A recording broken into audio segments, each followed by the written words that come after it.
Hi friends, welcome back to my channel.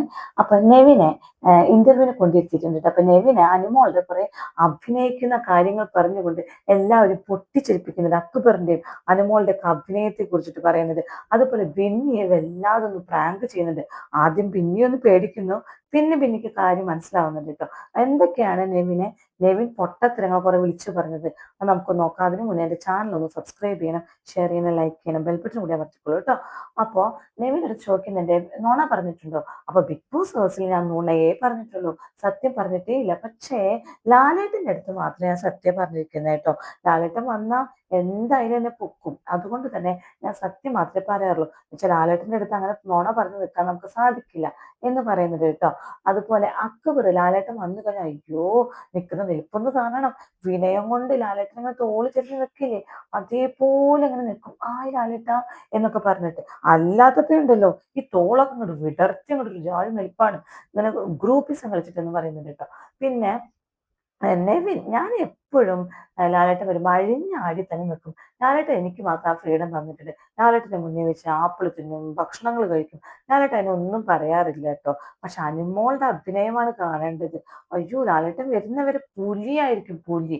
പക്ഷെ ലാലേട്ടൻ വന്നു കഴിഞ്ഞാൽ മുഖത്തൊക്കെ ഇങ്ങനെ അടിച്ച് ആ എന്നൊക്കെ കാണിച്ച്, കരയുന്ന ഭാഷയൊക്കെ കാണിച്ച്, മുകളിലേക്കൊക്കെ നോക്കി, ആകാശത്തൊക്കെ കൈയൊക്കെ ഇങ്ങനെ ആക്കി അങ്ങനെയൊക്കെ കാണിച്ച് അങ്ങനെ നിൽക്കും. അനുമോളുടെ അഭിനയം ഒരു അഭിനയം തന്നെ എന്നും പറഞ്ഞ് എല്ലാവരും ചിരിപ്പിക്കുന്നത്. പക്ഷെ ജിസേലിന്റെ അഭിനയം കാണാം, കാമം നിറച്ചുകൊണ്ടുള്ള ഒരു ശബ്ദം, ഇല്ല അനിത എന്നൊക്കെ പറഞ്ഞ് കാമം നിറച്ചുകൊണ്ടൊരു ശബ്ദം. പക്ഷേ ലാലേട്ടൻ പോയി കഴിഞ്ഞാലോ കൂളായിക്കൊണ്ട് ബേബി എന്നൊക്കെ പറഞ്ഞ് സംസാരിക്കുന്നു.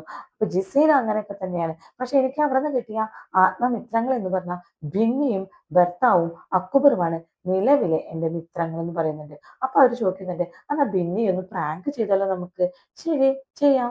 ബിന്നിയെ വിളിക്കുന്നു കേട്ടോ. എന്നിട്ട് ബിന്നിയുടെ അടുത്ത് പറയുന്നു, എടി ബിന്നി, ഞാനൊരു മഹാകള്ളനാണെന്ന് നിനക്ക് നേരിട്ട് പറഞ്ഞാൽ മതിയായിരുന്നില്ലേ? നീ വേറൊരാളെ കൂടെ എന്തിനാ പറയുന്നേ? ശരിയല്ലേ, നീ മഹാകള്ളനല്ലേ എന്ന് ബിന്നി ആദ്യം പറയുന്നുണ്ട്. പിന്നെ പറയുന്നുണ്ട്, ഞാൻ നിന്റെ ഫെയിം കണ്ടിട്ടാണ് നിന്റെ പിന്നാലെ കൂടിയെന്ന് നീ എന്തിനു പറഞ്ഞു എന്ന് പറഞ്ഞ് കരയുന്നു. എന്ത്, ഞാൻ അങ്ങനെ പറഞ്ഞോ? ഞാൻ അങ്ങനെ പറഞ്ഞിട്ടില്ല. പിന്നെ ബിന്നി ഭയങ്കര ദേഷ്യത്തിലായിട്ടോ, ഞാൻ അങ്ങനെ പറഞ്ഞിട്ടില്ല. നീ അത് പറഞ്ഞത് തെളിയിച്ചാൽ, എന്റെ ഫെയിം കണ്ടിട്ടാണ് നീ എന്റെ പിന്നാലെ കൂടിയെന്ന് തെളിയിച്ചാൽ, നീ പറയുന്ന സാധനം ഇപ്പൊ തന്നെ ഞാൻ മേടിച്ചു തരും എന്ന് പറയുന്നുണ്ട്. നീ ഐഫോൺ മേടിച്ചു തരും, നീ എന്ത് പറഞ്ഞാലും ഞാൻ മേടിച്ചു തരും എന്ന് പറയുന്നുണ്ട്. അപ്പൊ പറയുന്നുണ്ട്, എടാ നിന്റെ നെവിന്റെ ഫെയിം കണ്ടിട്ടാണ് ഞാൻ നിന്റെ പിന്നാലെ കൂടിയെന്നാണല്ലോ ആൾക്കാർ പറയുന്നത് കണ്ടേ, തിരിച്ചായോ ഇപ്പൊ? നീ കരയുന്നോടാ? ആരെടാ നിന്നോട് ഇത് പറഞ്ഞത്? എന്നോട് പറയടാ എന്നൊക്കെ പറയുന്നത്. നീ ഇങ്ങനെ പറയുന്നു വിചാരിച്ചിട്ട് നിനക്ക് എന്റെ മുഖത്തൊക്കെ പറയാൻ പറ്റുന്നില്ല. പിന്നെ പിന്നെ ഭയങ്കര ചൂടാവുന്നു കേട്ടോ. അത് കഴിഞ്ഞിട്ടാണ് പിന്നെ അത് പൊട്ടുന്നത്. കാരണം ഈ നെവിൻ അത് പൊളിച്ചത് എങ്ങനെയാ വെച്ചാ, എന്റെ പൂച്ചയെക്കാളും ഇഷ്ടമായിരുന്നു എനിക്ക് ബിന്നിയെ എന്ന് പറയല്ല, ബിന്നി പൊട്ടിച്ചിരിച്ചു. എന്ത് പ്രാങ്ക് ആയിരുന്നു അത് എന്നൊക്കെ ചോദിക്കുന്നുണ്ട്. അങ്ങനെ പ്രാങ്ക് പൊളിയുന്നു കേട്ടോ. പിന്നെ വേറൊരു ഇമ്പോർട്ടന്റ് കാര്യം ചോദിക്കുന്നുണ്ട്. വിന്നർ എന്ന് പറഞ്ഞ അനുമോൾ PR കൊണ്ടാണോ വിജയിച്ചത് എന്ന് ചോദിക്കുന്നുണ്ട്. അല്ല, അല്ല എന്ന് പറയുന്നില്ല. വോട്ട് കിട്ടിയത് കൊണ്ടാണ് ജയിച്ചത്. മേ ബി PR ആയിരിക്കാം എന്ന് പറയുന്നത് കേട്ടോ. പക്ഷേ എത്ര PR ആണെങ്കിലും മനുഷ്യരുടെ കൈ വേണ്ടേ ഈ ഹോട്ട്സ്റ്റാർ എടുത്ത് ഇങ്ങനെ കുത്താൻ വേണ്ടിയിട്ട്? അതുകൊണ്ട് PR ആണെന്ന് അത്ര കണ്ട് വിശ്വസിക്കുന്നില്ല എന്ന് പറയുന്നുണ്ട്. പിന്നൊരു സ്റ്റേറ്റ്മെന്റ് പറയുന്നുണ്ട്, എന്റെ കസിൻസ് പറഞ്ഞു വീടിന്റെ ലോൺ എടുത്തുകൊണ്ട് നിനക്ക് പോകാമായിരുന്നില്ലേ, അപ്പൊ ഒരു 16 ലക്ഷം കൊടുക്കുകയായിരുന്നെങ്കിൽ നീ വിജയിച്ചേനെ എന്ന് എന്റെ കസിൻസ് പറഞ്ഞു.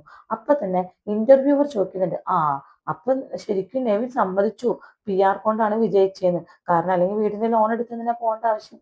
മേ ബി ആയിരിക്കാം, PR ആയിരിക്കാം എന്ന് പറയുന്നുണ്ട്. പിന്നെ പറയുന്നുണ്ട്, ലാലേട്ടൻ വഴക്ക് പറയുകയാണെങ്കിൽ എനിക്ക് ഭയങ്കര ഇഷ്ടമാണ്, കാരണം നെവിൻ നെവിൻ എന്ന് പറഞ്ഞുകൊണ്ട് ഇന്ററാക്ട് ചെയ്ത് കൊണ്ടല്ലേ സംസാരിക്കുന്നേ, അപ്പൊ എന്റെ പേര് അവിടെ മുഴങ്ങി കേൾക്കല്ലേ, അതുകൊണ്ട് ലാലേട്ടന്റെ വഴക്ക് എനിക്ക് ഭയങ്കര ഇഷ്ടമാണെന്ന് പറയുന്നുണ്ട്.